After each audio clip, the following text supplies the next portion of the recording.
So I had to make a video on this Chevy pickup because it's kind of a good indicator. It's 80 degrees out. It's about 160 degrees of hot air under here. This engine's been running for 20 minutes. The hood has been closed. I'm recovering the refrigerant because after the second time, I was here a few days ago. It was on the 1st and today is the 13th, and they completely, when he came in, he had 1 psi of refrigerant. When he came in today, he had 2 psi of refrigerant. I'm recovering it. What do you see down here? You see ice, and the ice is at this level. You know when your propane tank, you can tell the level of your propane. So all the oil is in here and the refrigerant is in here. But even though it's 80 plus degrees out right now, 140, 160 of hot air, this has been sitting. We're under a negative vacuum right now. I'm trying to pull out the refrigerant. I have fresh air drawing in hot engine heat coming over, going down the trowel so I can bake the evaporator to help remove the refrigerant. This is trapped refrigerant. And if it was a colder day, like a 60 degree day, 50 degree day, and you were doing this, this would literally ice up. Your automatic machine or your gauges might show -15, -20.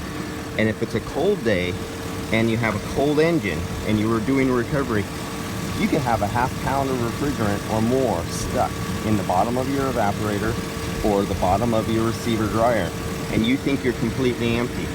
You disconnect, you go away for lunch. After a while, it heats up. It repressurizes like a Coca-Cola bottle with the CO2 coming out of the water as the refrigerant, and you can have 60 or 80 psi depending on the temperature of the day. Your technician goes and disconnects a line and gets a face full of oil, very little refrigerant. Mostly he'll have green oil all over him from the dye. But this is a thing a lot of people don't understand. When you draw under vacuum, you must heat up your accumulator and really bake that off. And if you're in a cold weather area or you want to heat it up, you might have to break out your hair dryer and put it on there.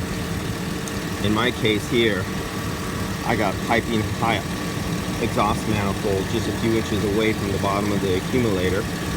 Unfortunately, the accumulator on this one is painted, not painted, but it's bright silver.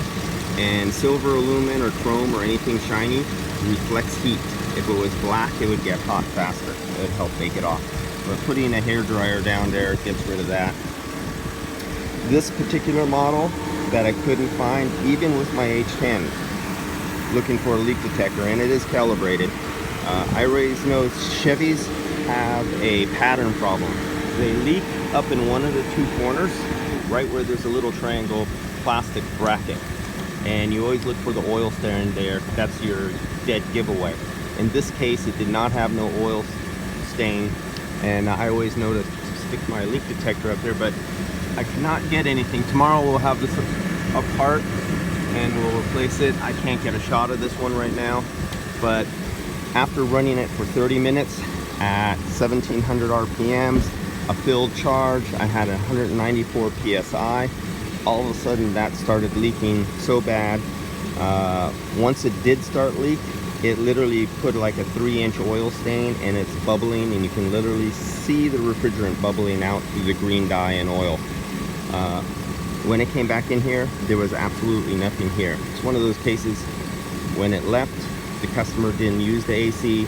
When I charged it, the temperature was low, so the high side pressure was low.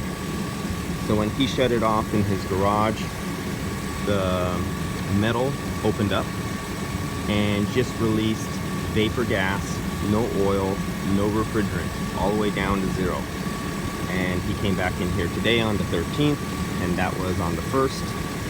And so I kind of knew what was wrong. I knew it was a pressure or temperature related, so I put it under the stress tests, filled it up 1700 RPMs, walk away from a ½ hour, and go over it a second time, and it popped open.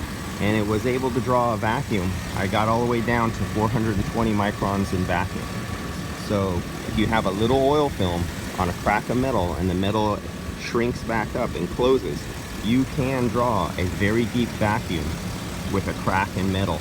And I've even seen crack in the split hose be able to pull submicron levels where the hose blows out like a flap of skin, or like an artery of your heart with a flap, leaks out all the refrigerant, and when it goes under vacuum, we'll draw a deep vacuum. And so again, I have to draw, I'm stopping right about here because I don't want to suck in the air just in case it does this time. And we'll see you tomorrow to finish up this video. But this is one of those rare occasions where a leak only happens, and I was able to catch it only after 190 psi up in the corner, and then it stopped leaking.